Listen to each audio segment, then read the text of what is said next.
न होने वाला है। लग्न यानी कि मिलन। अवश्य सुंदरी, अवश्य।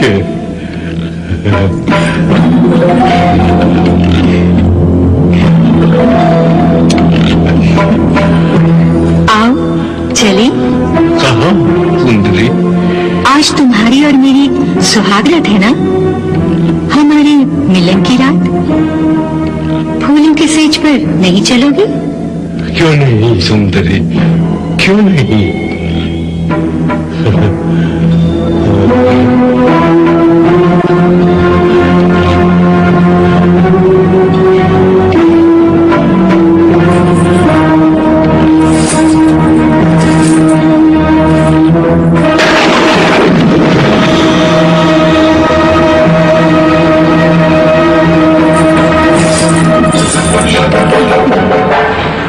कहाँ है से सुंदरी? वो रही।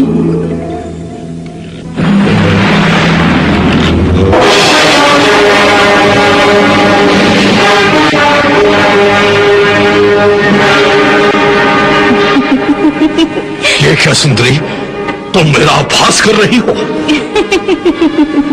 हंस क्यों रही हो? बताओ तुम कौन हो? मैं तुम्हारी दुल्हन हूँ। दुल्हन?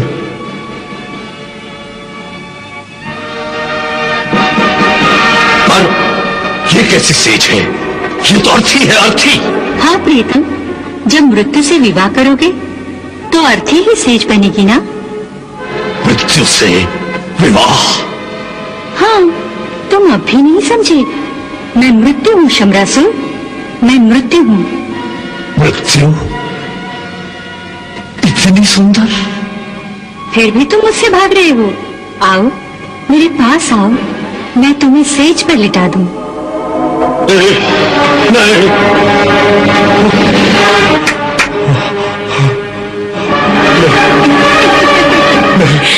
नहीं। इसे स्नान कराओ, मृत्यु का स्नान। नहीं, नहीं, नहीं, नहीं। छोड़ दो मुझे, मैं मरना नहीं चाहता। मैं मरना नहीं चाहता। नहीं, नहीं, नहीं, मैं मरना नहीं चाहता।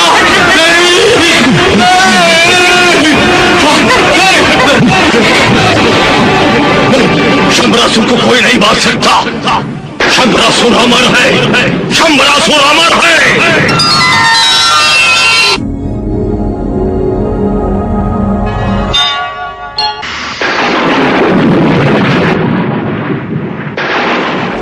रघुवर जी के संग परन लागी, हरे हरे परन लागी भावरिया।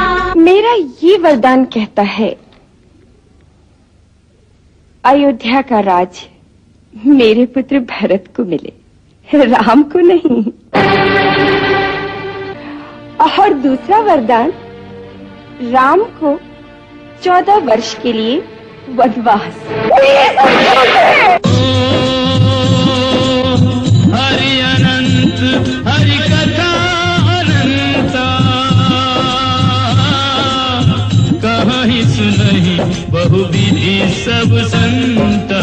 राम सिया राम जय जय राम, राम सिया राम जय जय राम।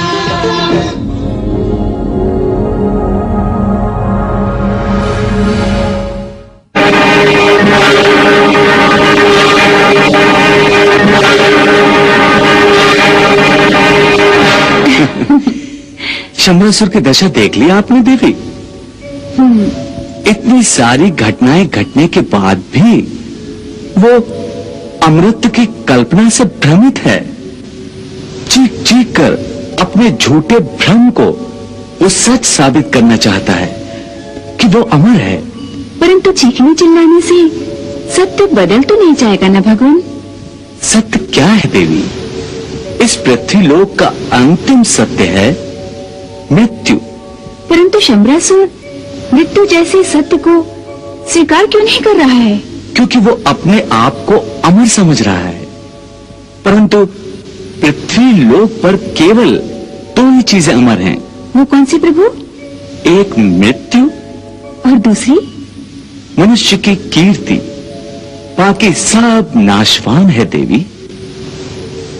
देवी, लोग मृत्यु को कठोर समझते हैं, परंतु मृत्यु कठोर नहीं, दयावान है।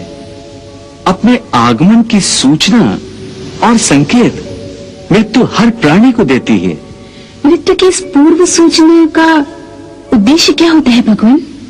एक ही उद्देश्य होता है देवी, और वो है मनुष्य को अपने जीवन के अंतिम पर्व में पुण्य प्राप्ति का अवसर देना, अपनी गलतियां सुधारने का अवसर देना। ज्ञानी मृत्यु के संकेत समझ जाते हैं देवी, परंतु शंबरासुर जैसे अज्ञानी बार बार संकेत मिलने पर भी सीधे रास्ते पर नहीं आते। वो मृत्यु को अपना प्रतिद्वंदी समझते हैं और मृत्यु पर किसी भी तरह विजय प्राप्त करने का प्रयास करते रहते हैं।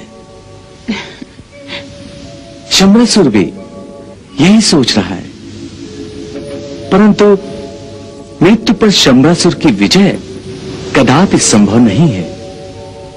यह बात उसकी समझ में प्रद्युम्न से सामना होने के बाद ही आएगी।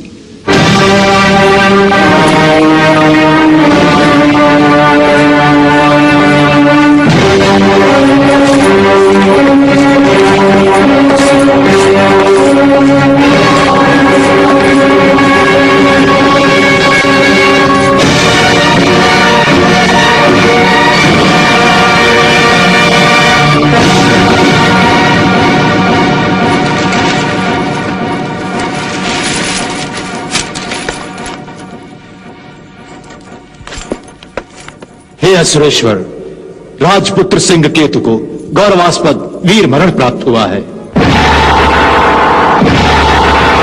ये शोक सभा का शूरसेन, शूरसेन, ये शोक सभा नहीं है।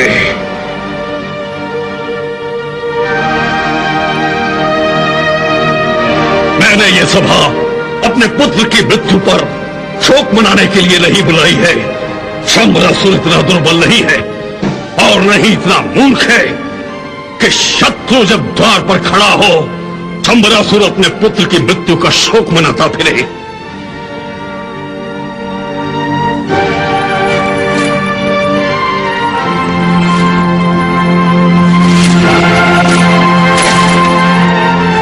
क्या हो गया है तुम सबको? तुम सबके चेहरों पर मुझे भय क्यों दिखाई देने लगा है?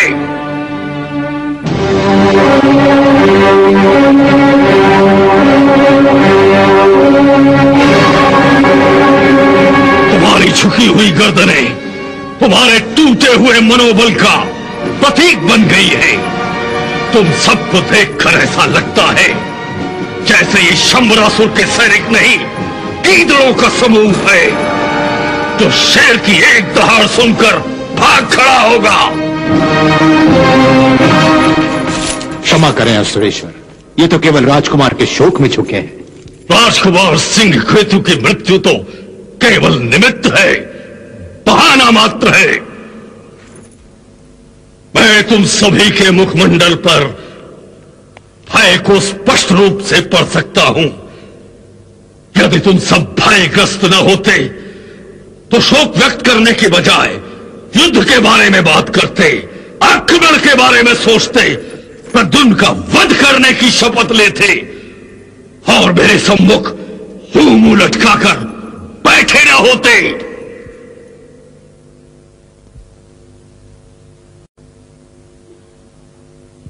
शंबरासुर को हिम्मत हारने वाले साथियों से खड़ा है। उसकी सेना में डरपोक और नपुंसकों की कोई आवश्यकता नहीं है। जिस किसी को अपने प्राणों का भय हो जाकर किसी बिल में अपना मुंह छुपाए, या उसकी कोई आवश्यकता नहीं है। जाओ।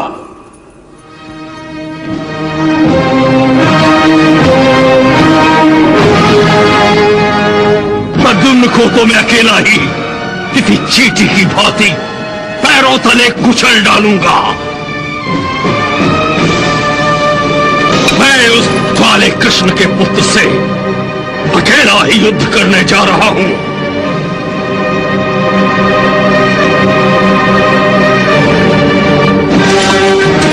हे असुरेश्वर, आप हमें गलत समझ रहे हैं। महाराज, हम भयग्रस्त नहीं हैं। हम असुर हैं और असुरों के हित के लिए लड़ना हमारा धर्म है।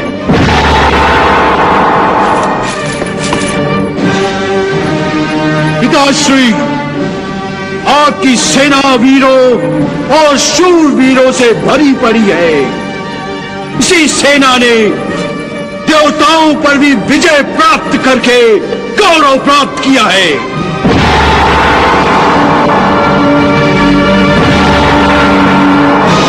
पिताश्री, आपके सुपुत्र इंद्रराज से भी अधिक बलशाली, शौर्यशाली है। इसलिए हमारे होते हुए आपको अभी से युद्ध भूमि पर पग रखने की कोई आवश्यकता नहीं। प्रद्युम्न का तो मैं वध करूंगा, मैं वध करूंगा प्रद्युम्न का।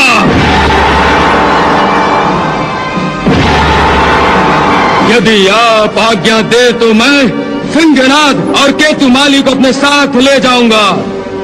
आप निश्चिंत रहिए, हम प्रद्युम्न का वध करके ही लौटेंगे। आप केवल हमें आज्ञा दीजिए। वाह मेरे वीर पुत्र, वाह!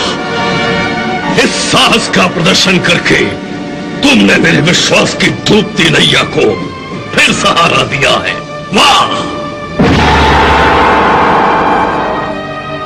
विजयी भवा पुत्र, विजयी भवा।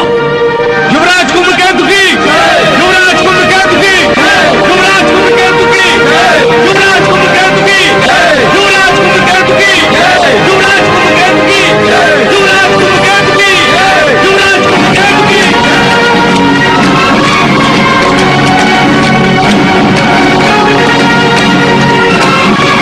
राजकुमार सिंहनाथ की, राजकुमार सिंहनाथ की, राजकुमार सिंहनाथ की, राजकुमार सिंहनाथ की।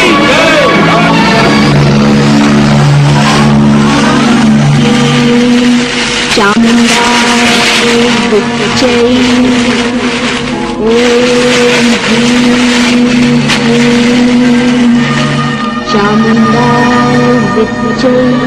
प्रभु, कुंभकेतु की पत्नी कामिनी को ये कौन सी सिद्धि प्राप्त हुई है? ये कैसे प्राप्त हुई है? ये सिद्धि उसे कठोर तपाचरण से प्राप्त हुई है देवी। कठोर तपाचरण से? हाँ देवी, धर्मराज युधिष्ठिर कभी असत्य कथन नहीं करते और कठोर धर्माचरण करते हैं। इसलिए उनका रथ सदा सर्वदा धरती के ऊपर ही वायुमंडल में चलता रहता है। उसी प्रकार कठोर तपाचरण से कुंभकेतु की पत्नी कामिनी अपने यज्ञ कुंड के सिद्धि स्थल पर सदा सर्वदा धरती के ऊपर ही रहती है। कामिनी के कक्ष में वो यज्ञ कुंड देख रहे हैं आप देवी?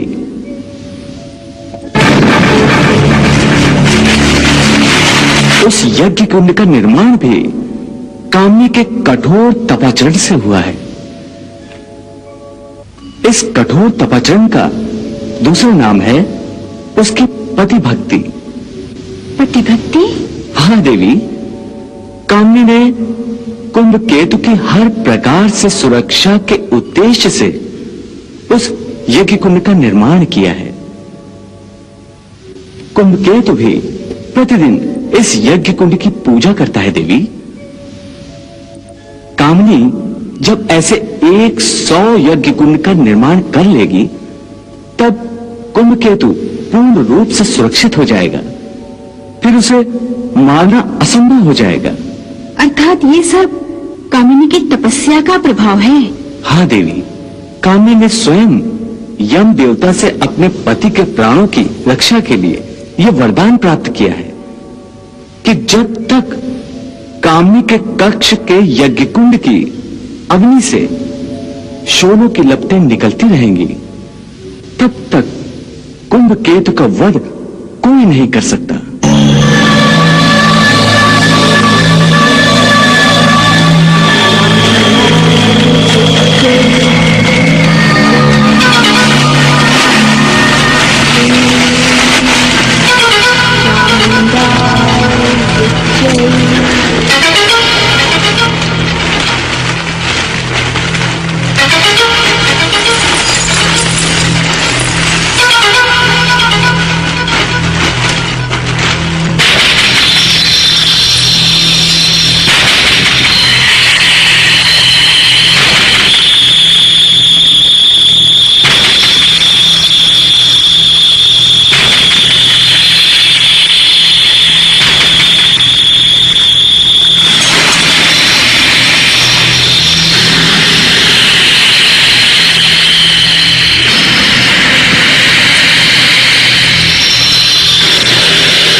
कामिनी, ये रणवाद्यों की आवाजें सुन रही हो ना तुम? हाँ स्वामी, मुझे इन रणवाद्यों से आपकी विजय की जय जयकार सुनाई दे रही है। कामिनी, तुम्हें इतना विश्वास है मेरे बल और शौर्य पर? हाँ स्वामी, मुझे आप पर, आपके बल पर और आपके शौर्य पर पूर्ण विश्वास है। और क्या कामिनी? और मुझे अपनी तपस्या पर भी पूर्ण विश्वास है।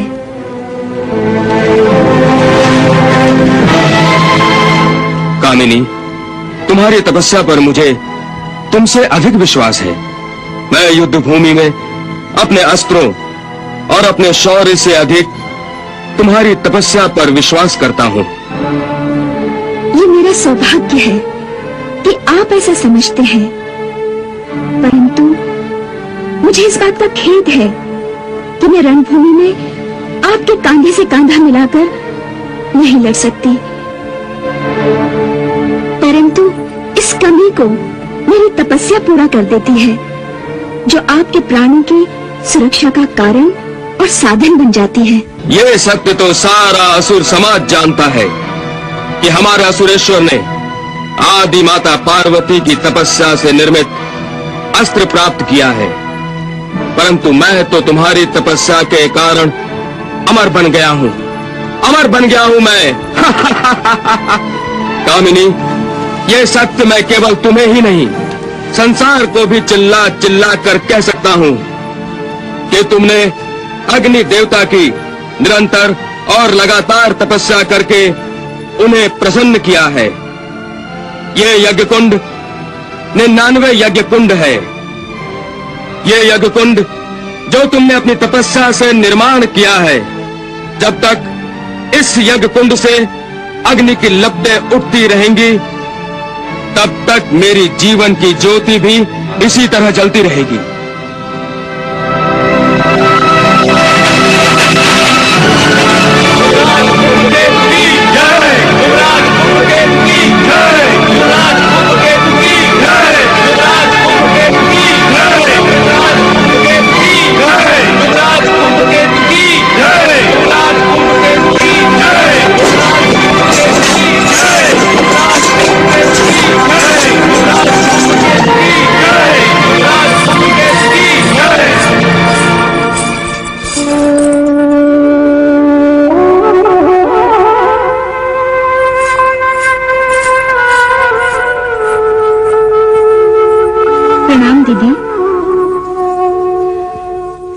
सौभाग्यवती भव। दीदी, यदि आप आज्ञा देती तो मैं स्वयं आपके चरणों में उपस्थित हो जाती। आपने व्यर्थ ही मेरे कक्ष में आने का कष्ट उठाया। तुम इतनी सी बात को कष्ट कह रही हो? कदापि तुम्हें उस महाकष्ट का आभास नहीं है जो हम स्त्रियों को युद्ध के बाद उठाना पड़ता है। उसके सामने ये कष्ट कुछ भी नहीं है। कामिनी, तुम मेरे कक्ष में आना चाहती थी, वो कक्ष जो मेरे पति मायासुर के वध के बाद से एक शोक भवन बनकर रह गया है। हाँ दीदी, मैं आपका दुख समझती हूँ। भ्राताश्री मायासुर के देहांत के बाद से आपका मन स्थिर नहीं है। और अब तो मुझे सिंह केतु की पत्नी भामिनी का शोक भी व्याकुल के दे रहा है। हाँ दीदी, सिंह केतु की मृत्यु का खेद तो मुझे भी है। तो तुम ये भी जानती होंगी, किसी सुहागन का सुहाग ही उसका बहुमूल्य आभूषण होता है। जब वही नहीं जीवित रहता तो वो अपने शरीर से सोने, चांदी, हीरे मोती के सभी आभूषण नोचकर फेंक देती है। मैं आपकी भावनाओं को समझ रही हूँ, परंतु आज आप इतनी भावुक क्यों हो गई हैं? नहीं कामनी, नहीं, तुम मेरी भावनाओं को नहीं समझती हो, वरना आज तुम मुझसे ये प्रश्न कभी नहीं करती। ये जो रणवाद्य बजाए जा रहे हैं, इन पर पड़ने वाली हर चोट मेरे हृदय पर पड़ रही है। कामिनी, ये युद्ध बड़ा ही अत्याचारी है। युद्ध केवल पुरुषों के अहंकार का संघर्ष होता है। कामिनी, ये युद्ध भयंकर है, बड़ा ही अत्याचारी है। इसे रोक दो, इसे रोक दो कामिनी। परंतु दीदी, इस संबंध में हम केवल प्रार्थना के अतिरिक्त और क्या कर सकते हैं? हम तो केवल कठपुतलियां हैं, जो यदि रानी महारानी की पदवी भी पाती है तो केवल मन को बहलाने के लिए। हम तो महलों की शोभा बढ़ाने वाली प्रतिमाएं हैं, और हम कर भी क्या सकते हैं सिवाय इसके कि अपने पति की सेवा और पूजा करें। अपने पति की सेवा और पूजा करने के लिए पति का जीवित रहना आवश्यक होता है। कामिनी, यह बात तुम इसलिए नहीं समझ रही हो, या तुम समझना नहीं चाहती हो कि तुम सुहागन हो, और ये बात समझती हो कि जब तक तुम्हारे कक्ष में जो यज्ञ कुंड में अग्नि जल रही है, तुम्हारे सुहाग पर आज तक नहीं आएगी। स्वयं यमदेव की कृपा से ये मेरा सौभाग्य है। मुझे ये गौरव प्राप्त है कि मैं सदा सुहागन रहूंगी। ये तुम्हारा भ्रम है कामिनी, भ्रम है। इस नाशवान संसार में कोई अमर नहीं होता। स्वयं मेरे पति मायासुर इसी भ्रम में युद्ध भूमि में गए थे कि उनका वध कोई कर नहीं सकता। पर हुआ क्या? उनका कटा हुआ सर और धड़ इसी महल में आकर गिरा था। कामिनी, मेरी ओर देखो कि विधवा क्या होती है, और अपने इस भ्रम को तोड़ दो कि कुंभकेतु अमर है। मुझे अपनी तपस्या और अपने सौभाग्य पर पूरा विश्वास है। मेरे सुहाग को कुछ नहीं होगा। आप व्यर्थ ही आतंकित होकर मुझे भयभीत कर रही हैं। व्यर्थ ही भयभीत कर रही हूँ? हाँ, व्यर्थ ही भयभीत कर रही हूँ। आज तक जिस किसी राजा ने वासुदेव श्री कृष्ण से युद्ध करने की भूल की है, उसका और उसके राज का विनाश ही हुआ है। कामिनी, प्रद्युम्न भी उसी शौर्यशाली और शक्तिमान पिता का पुत्र है, जिसने अकेले ही अपने बल पर असुरेश्वर के असुरों का नाश किया है। उसे अवश्य ही श्री कृष्ण की मायावी सुरक्षा प्राप्त है। वो अवश्य ही कुंभकेतु के अमरत्व के भ्रम को तोड़ डालेगा। नहीं, ऐसा नहीं हो सकता। ऐसा ही होगा। इसलिए मेरी बात मानो कामिनी, अपने सुहाग को उस दशा में मत भेजो जहां मृत्यु जाल बिछाए उसकी प्रतीक्षा कर रहे हैं। इस युद्ध को रोक दो, धूमकेतु को रोक दो, रोक दो कामिनी। परंतु दीदी, बाण कमान से निकल चुका है, अब उसे वापस नहीं लाया जा सकता, इसलिए कि युद्ध पर गए हुए योद्धा को रोकना उसका अपमान करना है, और मैं अपने पति का अपमान नहीं कर सकती। क्षमा करें दीदी, आज आपने मुझे ऐसा आदेश दिया जिसका पालन करना मेरे बस में नहीं है। क्षमा करें। हे प्रभु, हम लोग झूठी आन पर कब तक अपने और अपनों के प्राण भी चढ़ाते रहेंगे?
सरासर अधर्म है। एक प्रद्युम्न के विरुद्ध शंबरासुर की पूरी सेना। देवी, असुरों से आप धर्म युद्ध की अपेक्षा कैसे कर सकती हैं? देवी, प्रद्युम्न अधर्म की नीति से युद्ध नहीं करना चाहता और उसे अपनी धनुर्विद्या, युद्ध विद्या तथा अपने बल पर पूरा विश्वास है। देवी, युद्ध के कुछ नियम हैं। रथी रथी से तो महारथी महारथी के साथ युद्ध करता है। योद्धा कभी निहत्या अथवा जिस शत्रु ने हथियार फेंक दिए हों उस पर वार नहीं करता। परास्त होकर भागने वाले योद्धा पर भी वार नहीं किया जाता। प्रद्युम्न धर्म युद्ध के इन्हीं नियमों का पालन कर रहा है। इसी कारणवश प्रद्युम्न की जीत अवश्य होगी देवी।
हाथों से नहीं बच पाएगा।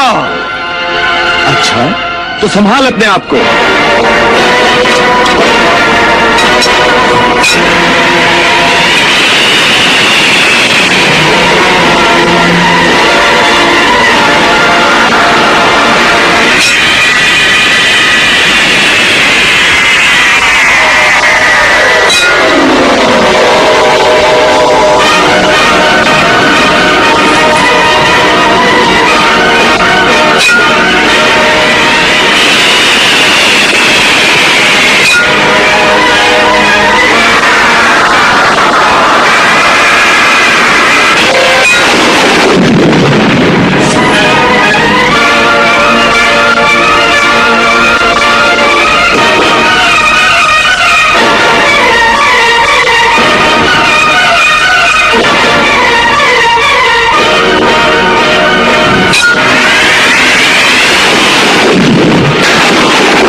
सुनाओ, अपने ही पुत्रों की हत्या अपनी ही आंखों के सामने मैं नहीं देख सकती स्वामी, मैं नहीं देख सकती। बंद करो ये विलाप। यदि तुम में युद्ध की हानि सहने का साहस नहीं है तो फोड़ लो अपनी आंखें, चली जाओ मेरी आंखों के सामने से। जाओ मायावती, जाओ। मेरा हृदय आपकी तरह निर्दयी नहीं है स्वामी। आपके सीने में पत्थर का दिल होगा, पर मेरे सीने में एक माँ का दिल है स्वामी। जिन पुत्रों को अपनी गोद में भरकर लोरी सुनाया करती थी, मृत्यु ने उन्हें हमेशा के लिए सुला दिया है स्वामी। अपने पुत्रों के कटे हुए सरों को अपनी गोद में भरकर मैं उन्हें कैसे प्यार कर सकूंगी स्वामी, मैं कैसे प्यार कर सकूंगी। मायावती, मेरे पुत्र साधारण मृत्यु से नहीं मरे हैं, उन्हें वीर गति प्राप्त हुई है, वीर गति। वीर गति? मृत्यु का भी आप जैसे योद्धाओं ने अच्छा नामकरण किया है महाराज, अच्छा नामकरण किया है।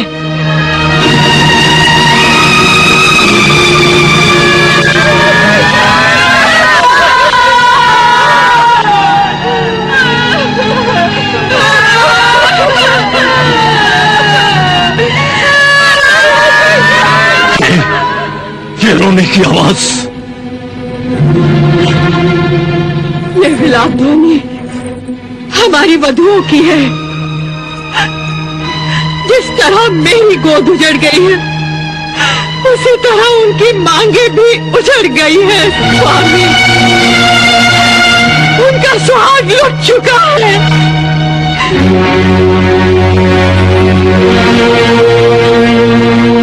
महाराज, आप तो बड़े योद्धा बनते हैं ना, तो जाइए, आप में साहस है तो जाकर उनके माथे से सिंदूर पोंछ डालिए महाराज, पोंछ डालिए।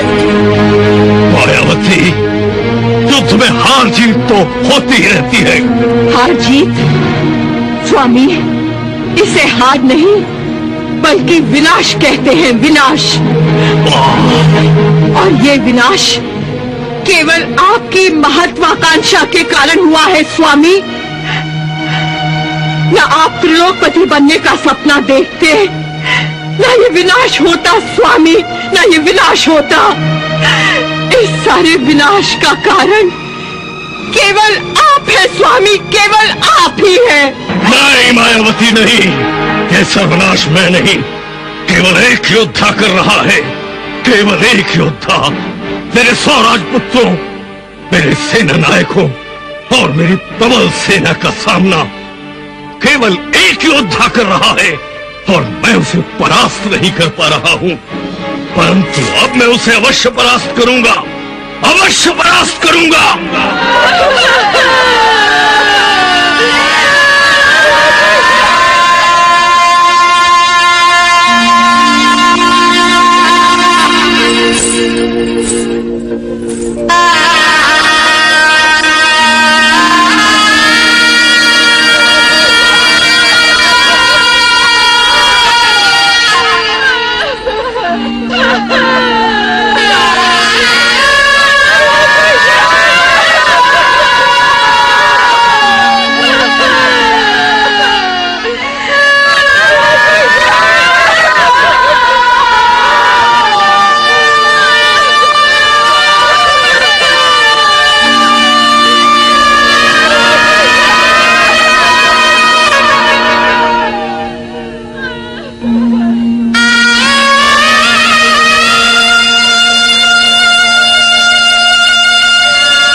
शंबरासुर के भवन का कक्ष शोक और विलाप की ध्वनि में डूबा हुआ है, क्योंकि प्रद्युम्न ने उनके अनेक पुत्रों का वध किया है।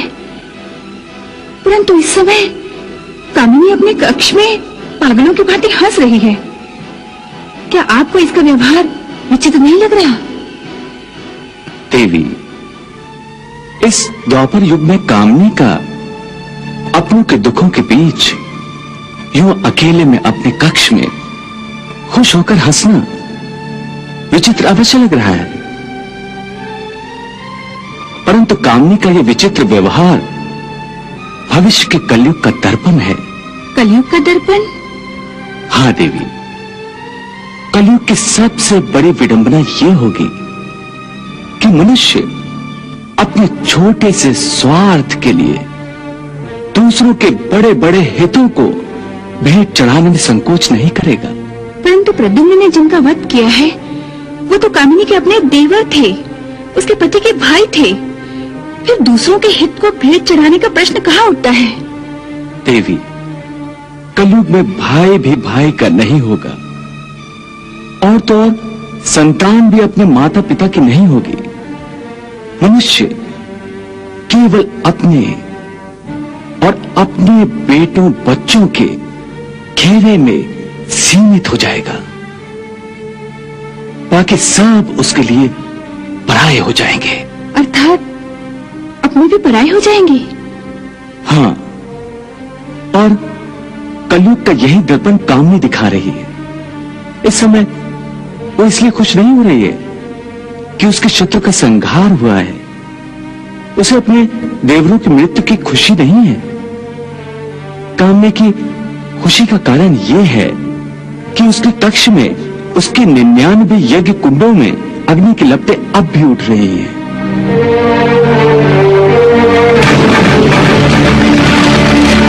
जो इस बात का प्रमाण है कि उसका अपना सुहाग कुंभकेतु जीवित है।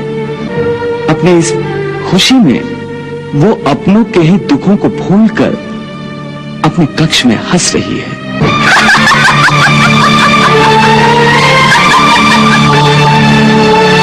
भगवान, कामिनी का ये दुर्व्यवहार कुछ अच्छा नहीं लग रहा है मुझे।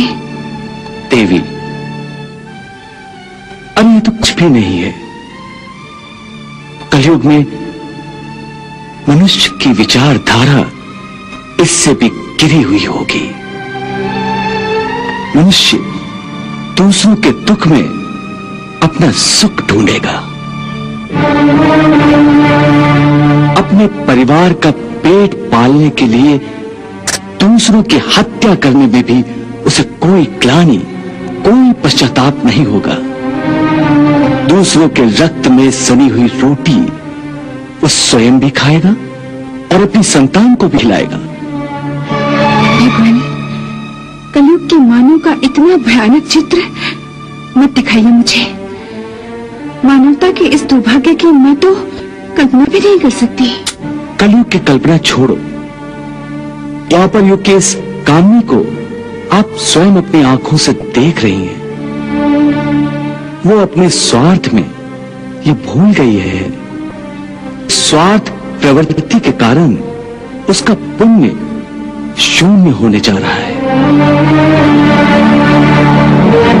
इसका ज्ञान इस समय कामनी को नहीं है, परंतु जब इसका ज्ञान उसे होगा तब समय रेत की भांति उसकी मुट्ठी से निकल चुका होगा। ये सब होने के प्रभाव के कारण होगा। इसलिए कामनी कुंभकेतु को बचाने के लिए युद्ध रोकनी चाहेगी, परंतु प्रद्युम्न के धनुष से छूटने वाले बाणों को रोक नहीं सकेगी। कृष्णा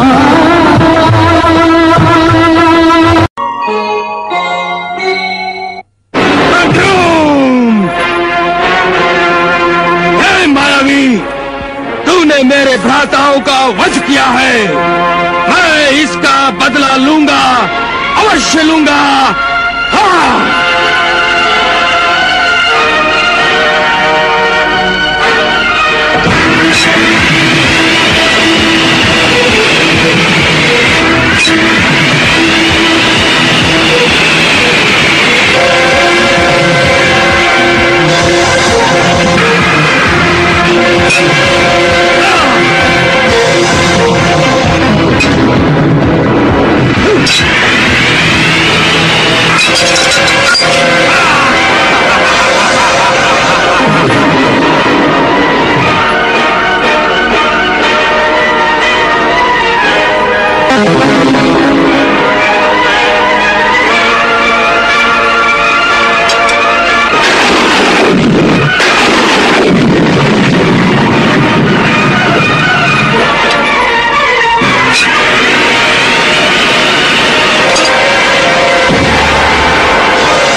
प्रद्युम्न मर गया, प्रद्युम्न मर गया,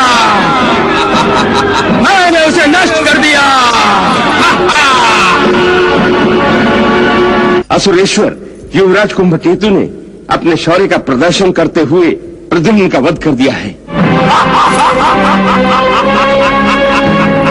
सुन लिया महारानी, प्रद्युम्न गुरुदेव के कहने के अनुसार जो मेरा काल था स्वयं मृत्यु काटने वाला बन गया।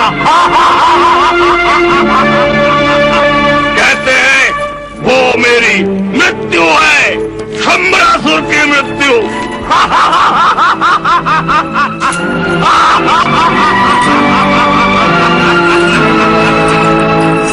गुप्तचर, क्या तुमने अपनी आंखों से प्रद्युम्न को अपने प्राण त्यागते हुए देखा है? हाँ महारानी, युवराज कुंभकेतु ने जो शक्ति प्रकट की थी उस शक्ति पर प्रतिबंध लगाने में प्रद्युम्न असमर्थ रहा और उसी शक्ति से ही प्रद्युम्न के प्राण हरण हो गए। वाह गुप्तचर, वाह गुप्तचर, तुमने जो शुभ समाचार हमें सुनाया है उससे हम अति प्रसन्न हैं। ये लो उपहार।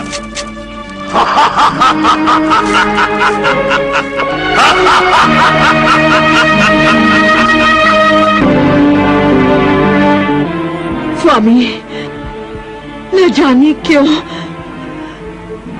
मुझे विश्वास नहीं हो रहा है।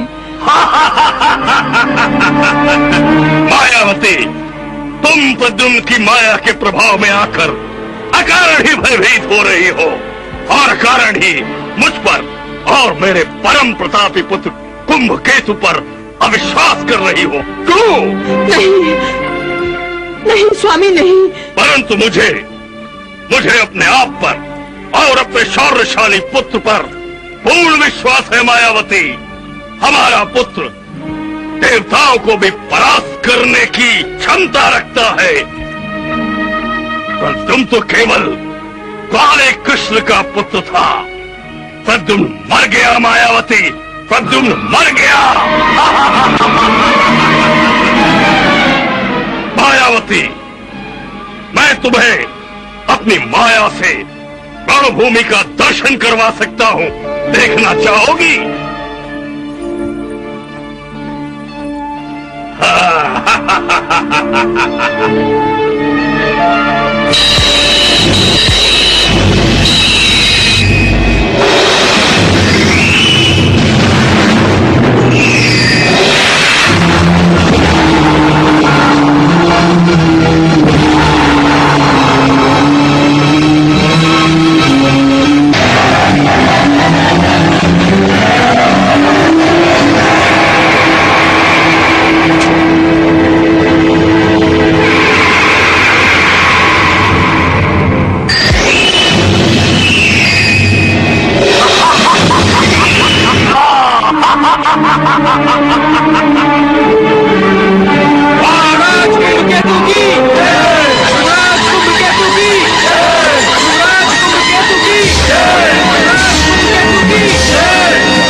आओ पुत्र कुंभकेतु, आओ। प्रणाम पिताश्री।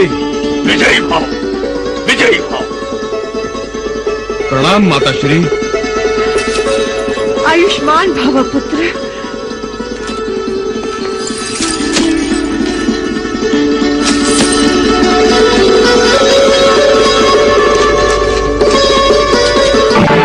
कुंभकेतु, आज मैं अति प्रसन्न हूँ। तुमने अपने भाई मायासुर के वध का बदला ले लिया। कृष्ण ने मेरे एक पुत्र का वध किया था। मैंने भी उसके एक पुत्र को नष्ट कर दिया है। ये सब तो आपके आशीर्वाद से संपन्न हुआ है पिताश्री। कुमकेतु, अब हम शीघ्र ही द्वारिका पर आक्रमण करेंगे, क्योंकि अभी हमारा सबसे बड़ा शत्रु जीवित है। जिस काले कृष्ण ने तुम्हारे बड़े भाई मायासुर का वध किया था, उस कृष्ण का वध करने के लिए मैं उत्सुक हूं। कृष्ण पुत्र का वध करके जिस कार्य का आरंभ तुमने किया है, उसी कार्य की समाप्ति अब मैं करूंगा। मैं कृष्ण का वध करके।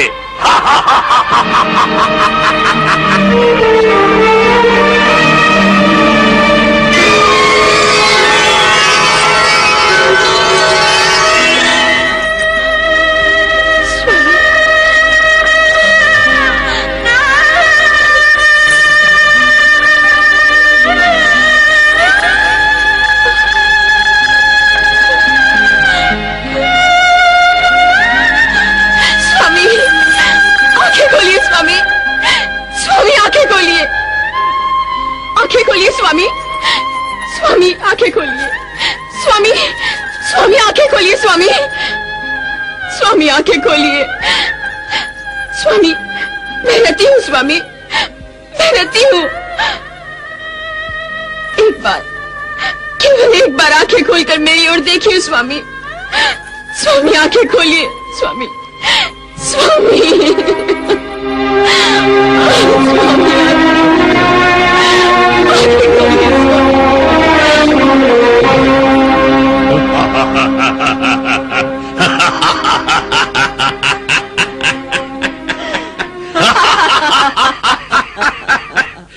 महारानी, आज तो मदिरार पान करने से पहले ही नशा चढ़ गया। हाँ महाराज। क्या प्रद्युम्न के वध का समाचार मिलने से ही नशा चढ़ गया? हे महादेव, हे शिव शंकर, आपने वरदान दिया था कि कामदेव को प्रद्युम्न के रूप में नया शरीर मिलेगा। अब इस मुर्दा शरीर को लेकर मैं क्या करूंगी महादेव?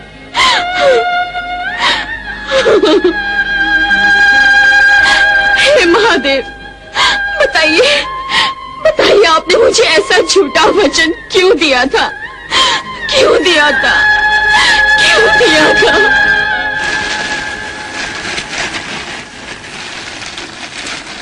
स्वामी, आज मैं धन्य हो गई। आपने प्रद्युम्न का वध कर दिया है, ये सुनकर मेरा मन मयूर की तरह नाचने लगा है। कामिनी, ये तो तुम्हारी तपस्या का प्रभाव है। नहीं स्वामी, ये आपकी वीरता और शौर्य का परिणाम है। कामिनी, प्रद्युम्न ने हमारे अनेक भ्राताओं का वध किया था। उसने हमारे प्रतापी सेना नायकों के प्राण हरण किए थे। वो दुष्ट हमारा साम्राज्य नष्ट करना चाहता था, हमारा साम्राज्य। परंतु स्वयं ही नष्ट हो गया ना? हाँ कामिनी, हाँ। स्वामी, जो आपको नष्ट करने आएगा वो स्वयं ही नष्ट हो जाएगा।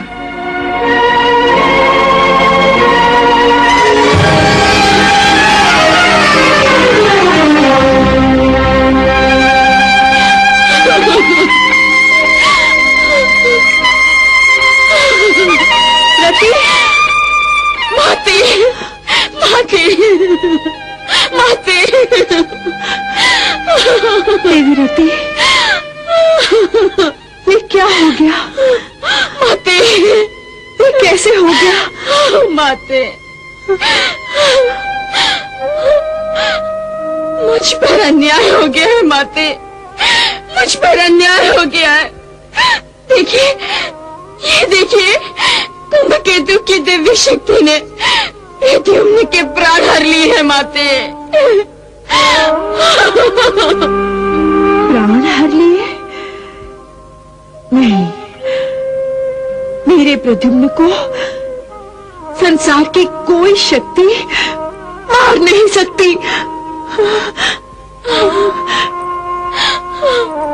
प्रद्युम्न, प्रद्युम्न उठो।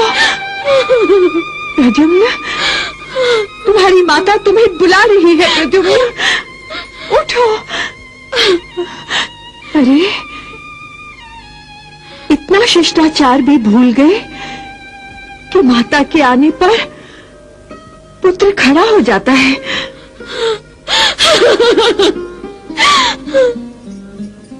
नहीं पुत्र, उठो पुत्र, मेरे वीर पुत्र, उठो। अभी सोने का समय नहीं आया है। अभी तो तुम्हें बहुत से कार्य करने हैं। बड़ा महत्वपूर्ण कर्तव्य तुम्हें पूरा करना है पुत्र। उठो, उठो पुत्र, उठो।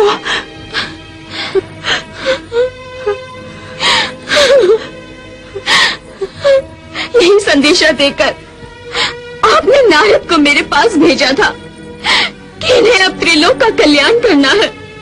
इन्हें अभी जाने दो। शंबरासुर के वध के पश्चात वो तुम्हारे पास वापस लौट आएगा। आप बताइए, क्या कर दिया इन्होंने शंबरासुर का वध?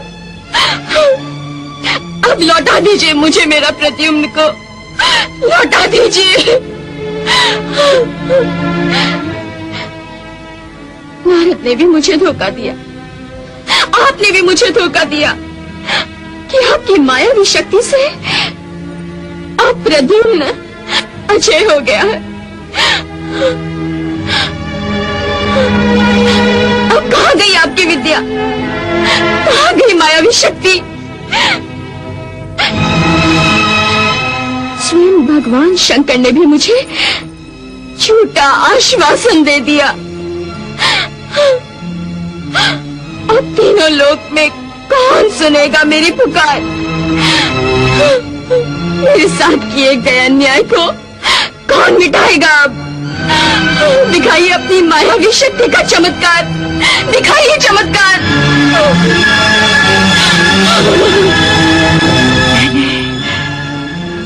मैंने अपनी सारी शक्तियों का कवच बनाकर मेरे प्रद्युम्न के चारों ओर सुरक्षा का कवच बना दिया था। अब मैं पता करूंगी कि वो कौन सी शक्ति थी जिसने सुरक्षा कवच का भेदन करके मेरे प्रद्युम्न के प्राण हर लिए।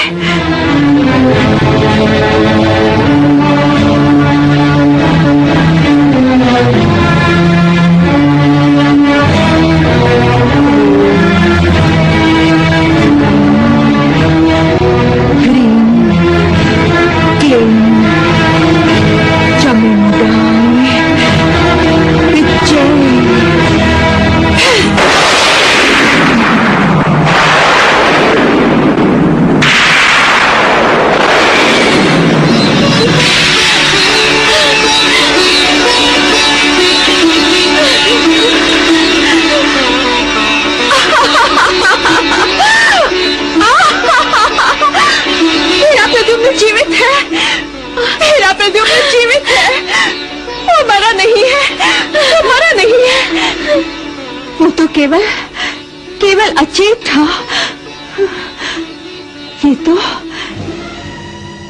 ये तो गंधर्व देवता की शक्ति थी।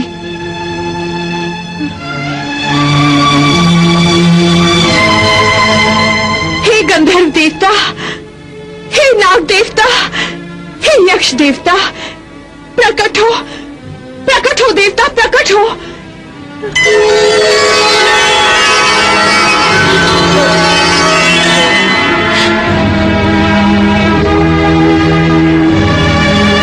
देवता, हे गंधर्व देवता, हे नाग देवता, रक्षा करो देव, रक्षा करो। मेरे पुत्र के प्राण संकट में हैं, रक्षा करो। आपने कभी कुंभकेतु को जो शक्ति प्रदान की थी, उस शक्ति का दुरुपयोग करके कुंभकेतु ने मेरे प्रद्युम्न के प्राण संकट में डाल दिए हैं।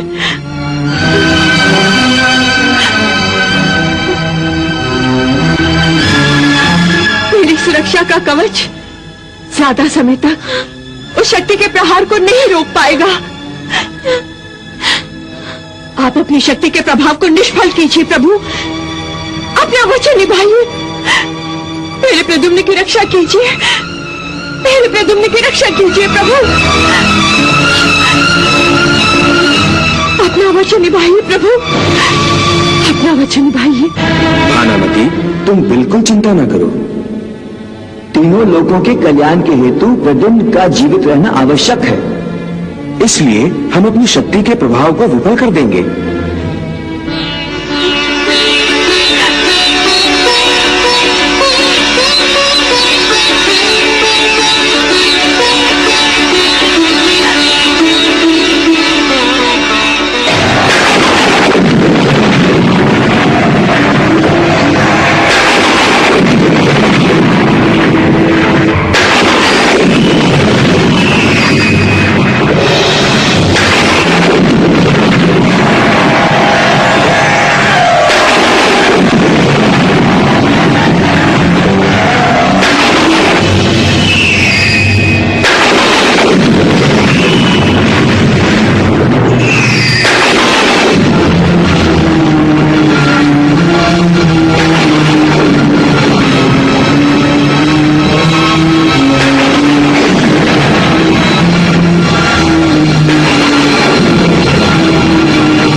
की शक्ति का प्रभाव नष्ट कर दिया है।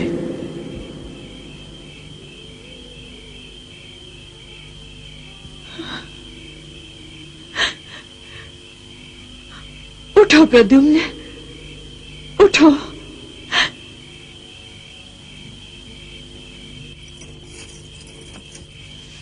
तुम्हें मेरी ममता की सौगंध है पुत्र, उठो।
प्रणाम माताश्री।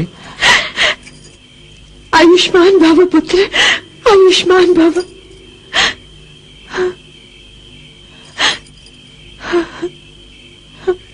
माताश्री, आप रो क्यों रही हैं? कदाचित मुझसे कोई भूल हुई है, इसीलिए रणभूमि में आप सभी को आना पड़ा।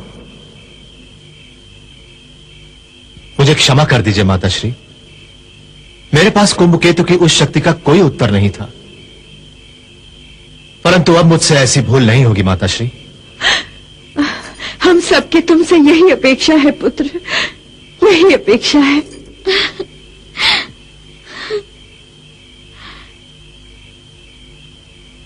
देवीरती। स्वामी, स्वामी मैं बहुत प्रसन्न हूँ, बहुत प्रसन्न हूँ। मैं बहुत प्रसन्न हूँ। मैं बहुत प्रसन्न हूँ, बहुत प्रसन्न हूँ।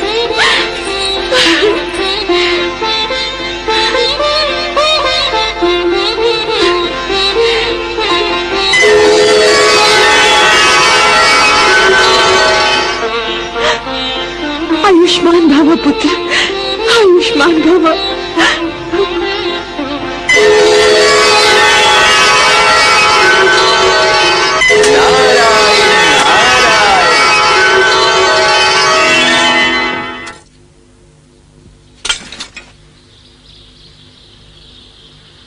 प्रणाम देवर्षि।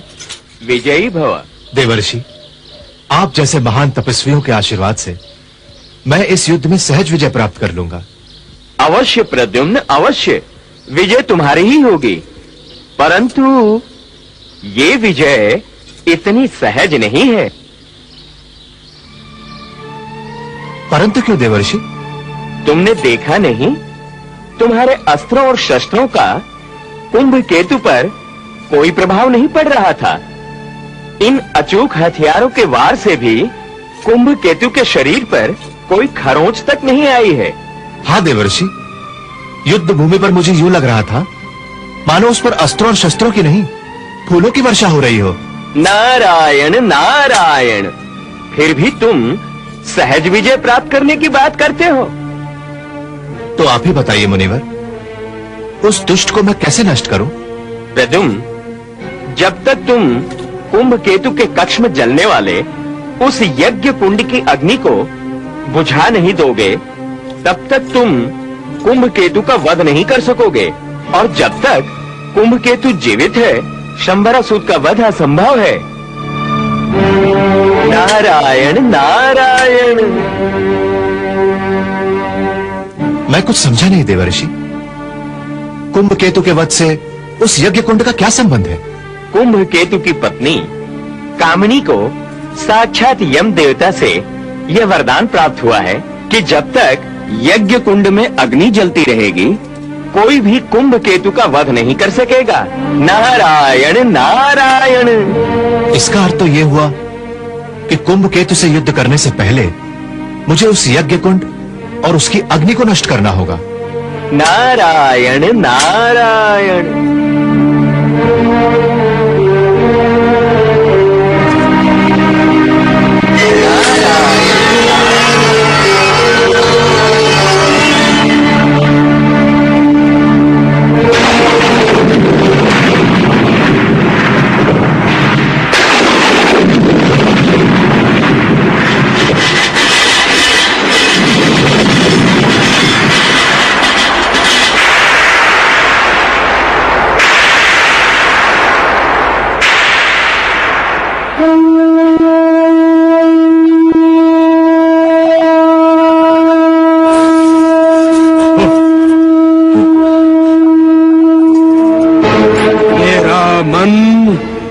किसी विषैले सांप के भांति बार बार भन उठा रहा है कि प्रद्युम्न प्रद्युम्न जीवित कैसे रह गया, जीवित कैसे रह गया। अब क्या होगा स्वामी? चिंता की कोई बात नहीं कामिनी, मैं स्वयं अपने पैरों तले उस सपोले को कुचल डालूंगा, कुचल डालूंगा मैं।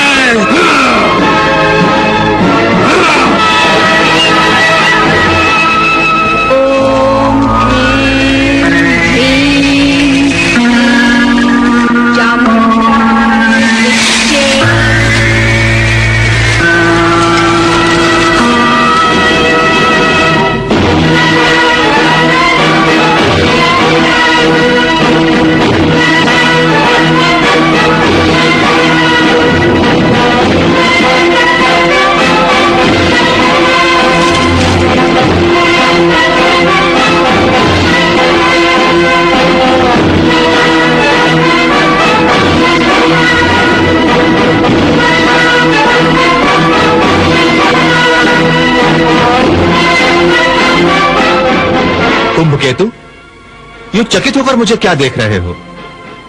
मैं जीवित हूं और तुम्हारे सामने हूं। क्यों, विश्वास नहीं होता ना? तो आओ, मुझे छू कर देख लो। मैं कोई माया नहीं, स्वयं मायापति हूं। अच्छा हुआ तुम मरे नहीं। मैंने तुम्हारी बड़ी सीधी और सरल मृत्यु की चेष्टा की थी, परंतु अब बड़ी कठिन से कठिन मृत्यु दूंगा। मेरे जितने भ्राताओं को तुमने मौत के घाट उतारा था,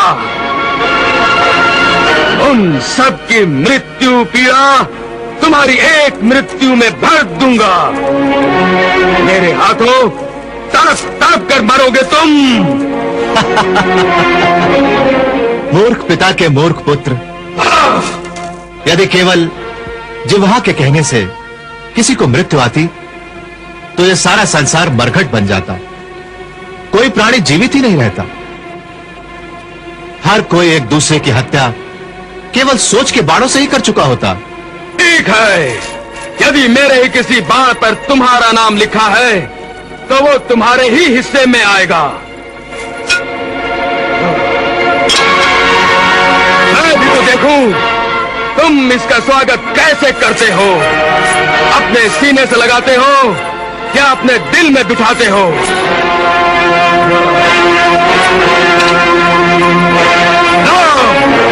संभालो इसे।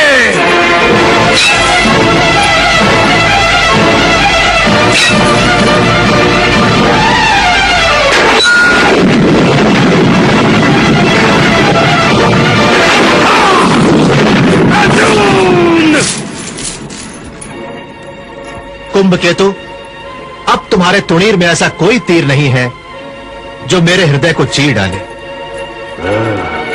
तुम्हारे इन बाणों से काम नहीं चलेगा कुंभकेतु, कोई बड़ा अस्त्र या शस्त्र निकालो। तुम तो बड़े मायावी हो, एक महान मायावती के पुत्र भी हो।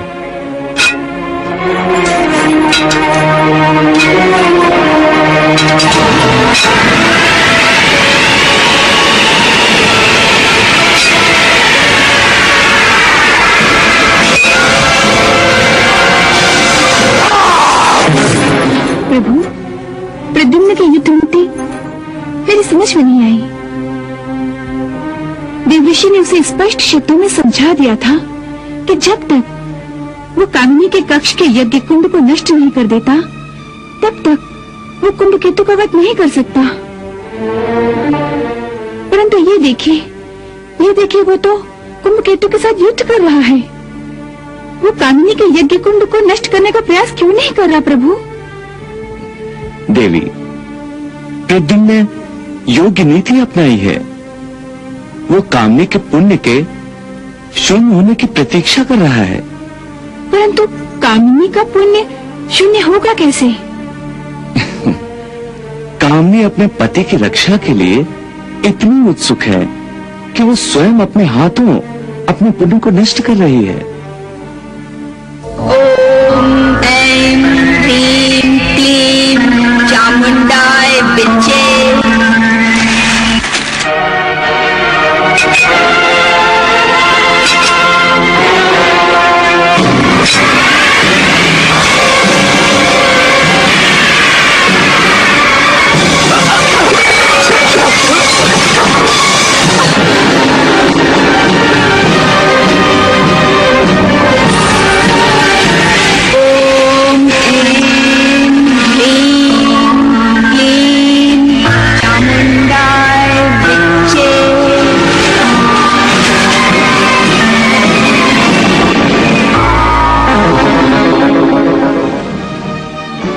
आज्ञा है स्वामिनी। जाओ, रणभूमि में जाकर मेरे स्वामी के शत्रु प्रद्युम्न का वध कर दो।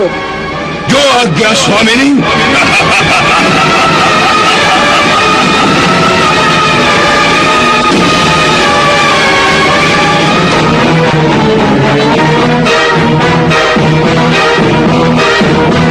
राज अपने आप को संभाले युवराज।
आज तक कामिनी ने आसुरी वृत्ति का प्रयोग नहीं किया था, परंतु आज वो कुंभ केतु की रक्षा के लिए आसुरी प्रयोग कर रही है। देवी, प्रद्युम्न अपनी माया के प्रयोग से कामिनी को चिंतित कर रहा है। उसके विश्वास को तोड़कर उसे अधिक से अधिक आसुरी प्रयोग करने पर विवश कर रहा है।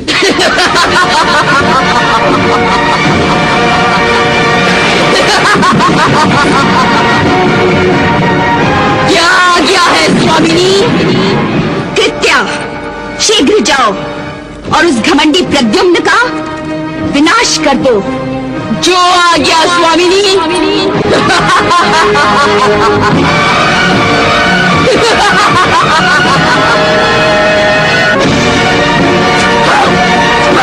युवराज, अपने आप को संभालिए युवराज।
प्रणाम असुरेश्वर।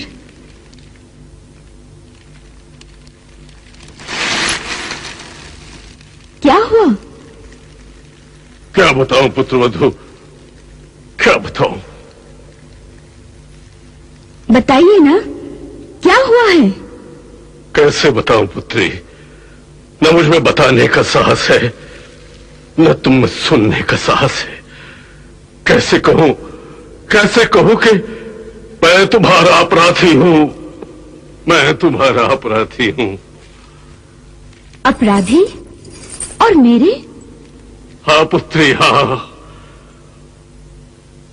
ये आप क्या कह रहे हैं? उस काले पुत्र प्रद्युम्न ने मेरे कुंभ केतु का भी वध कर दिया है। ये नहीं हो सकता, असंभव है ये संभव है, ये नहीं हो सकता, संभव है ये। कृष्ण और कृष्ण पुत्र के लिए कुछ भी असंभव नहीं है कामिनी, कुछ भी असंभव नहीं है। वो शत्रुपुत्र, वो सपोला तो द्वारिका के महासर्प से भी महाभयंकर निकला। एक के बाद एक वो मेरे पुत्रों को डस चुका है। उसके महाविष से मेरा कुंभ केतु भी नहीं बच सका। नहीं, ये सत्य नहीं है। आप झूठ बोल रहे हैं, झूठ बोल रहे हैं आप। मेरी मांग सुनी कैसे हो सकती है? मैं सुहागन हूँ, सदा सुहागन। मैं भी सत्य को मानने के लिए तैयार नहीं था कामिनी, परंतु सत्य तो सत्य होता है ना। ये सत्य नहीं है। देखिए, यज्ञ कुंड की अग्नि जल रही है, मेरे पति जीवित है। मैं सुहागन हूँ और सदा सुहागन ही रहूंगी। अग्निदेव ने मुझे वरदान दिया है, मेरे पति को अमर जीवन प्रदान किया है। तुम इन देवताओं के भ्रम में मत आना कामिनी। मैं इन देवताओं को भली भांति जानता हूँ। इन देवताओं ने मेरे विरुद्ध चाल चली है, षड्यंत्र रचा है, छल किया है मेरे साथ।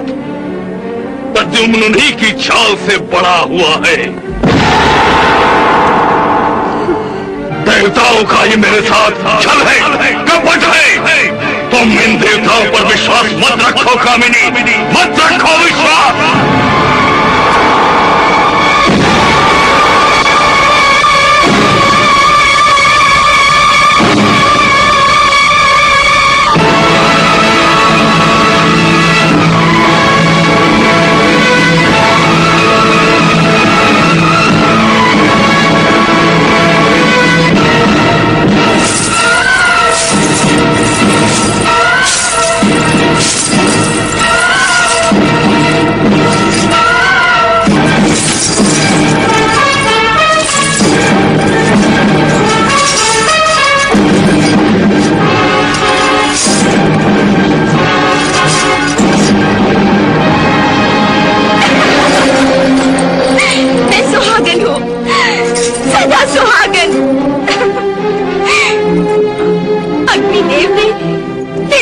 अमृत दिया है अग्निदेव ने।